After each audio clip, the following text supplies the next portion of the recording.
I finally got to watch Alien Romulus, which came out last year, and oh wow, the Alien franchise is definitely doing well right now, isn't it?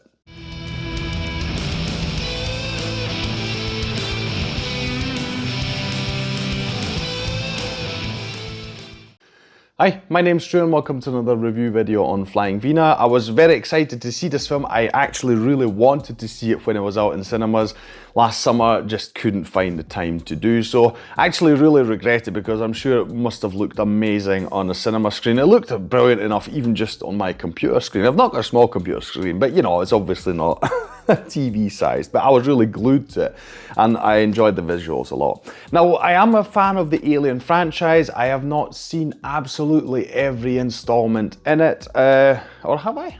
I might have done actually. No, I think I'm saying something wrong. I haven't seen quite a few of them in ages. I haven't seen Alien 3 in forever, for instance. I'm generally a fan of it, also like Prometheus, and I enjoyed Alien Covenant. Wasn't the best thing out there, generally enjoyed it though. But still, I was quite interested in seeing what Fede Alvarez, who, you know, is obviously very established in the horror genre, loved his Evil Dead, for instance, which came out over, what, 12 years ago now or something? Never mind. Aging is terrible. Yeah, I was really excited to see this, especially because I heard a lot of good things about it.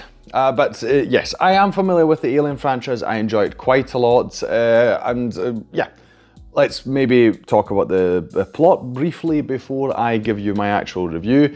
This is actually rather simple. The Alien universe, if you're not familiar with it, the galaxy is quite dirty and muddy. It's not this ideal sci-fi that you picture in many things, like let's call it Star Trek or so. So it's very feels more or less like our time now, with maybe just a wee bit improved technology. You know, it doesn't really seem so glossy and shiny. Anyway, what is this about? We've got this group of I'll call them young kids, but they're all adults, but they're very young, okay? There's this derelict ship and they're like, oh, you know, we could grab something off there, because they live on this planet that they're basically never going to get off of because they're doing slave labor, more or less. And they see this ship that they can hopefully pillage as some kind of means to escape their life. So they go onto this ship, and as you can probably imagine, there is an encounter, something happens there, which, you know, brings an alien into the situation. Not just any alien, of course, our xenomorph, you know, the alien is present. And yeah, well, we're seeing this group's fight for survival. So it's a very basic plot. It's not surprising. I don't think anyone was actually wanting, you know, never mind expecting, but wasn't even wanting anything else, but that being the situation, because that is what people love about this franchise. You've got an alien being that is seemingly invincible, and you've got this gang of usually underprepared people trying to combat it somehow. So generally speaking, what pertains to the plot, etc., it feels very samey. It feels like a retread of things we have seen, and even although there are some quite obvious hints and homages, etc., I feel that they still managed to pull off a film that is not only very interesting, but really keeps you glued to your chair, you know, the edge of your seat. You're really excited to see what happens next. I felt it was very tense at times. Sound-wise, I really liked the film, but I also thought the characters were great. It was quite easy at the start to sort of brush them off as, you know, it's just a gang of young adults, you know, they're obviously going to be so annoying, etc. And while there are just a few of those incidents, maybe one character, you know, is very cliched like that, the rest of them, you know, just felt very natural to their environment and within the story, didn't feel any kind of way of annoying. One in particular, I mean, we're focused on Kaylee Spaney. Her character's name is Rain, and she has a brother, although he's actually what do you call it, synthetic, so that's a sort of cyborg thing. If you're not familiar with the Alien universe, that's basically their version of androids, not a cyborg, an android actually, yeah. So it's fully synthetic, and he is played by David Johnson. His character's name is Andy in the story. He's basically her brother because she grew up with him, more or less.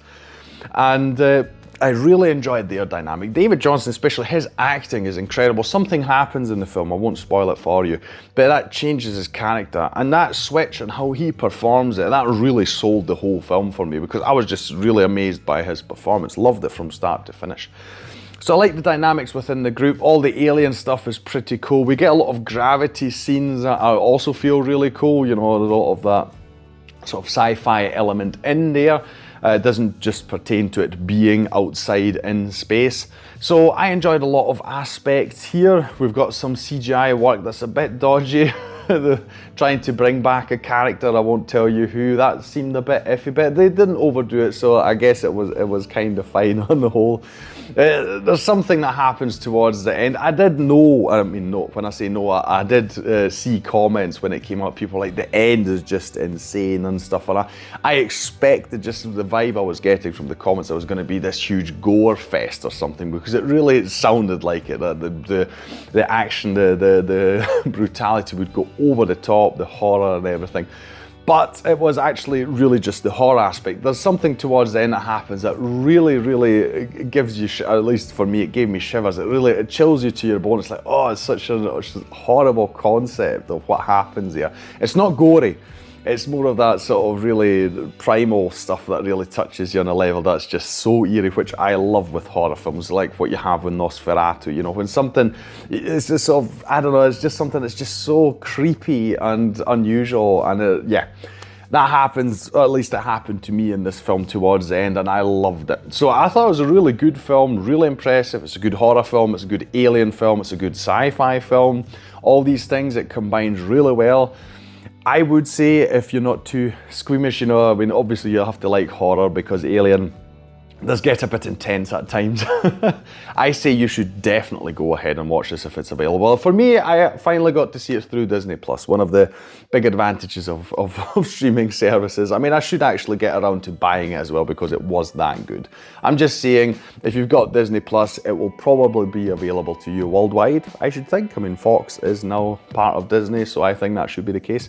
Anyway, that'll be all from me today. If you enjoyed this video, please like, share and subscribe. It is the best way to support this channel. Leave a comment down below about anything you want to say about Alien Romulus, comparisons to others. I do, just to clarify that, find Alien Romulus better than Alien Covenant, and yeah, probably even Prometheus as well. So it's definitely, I feel, the best Alien film we've gotten in quite some time, right?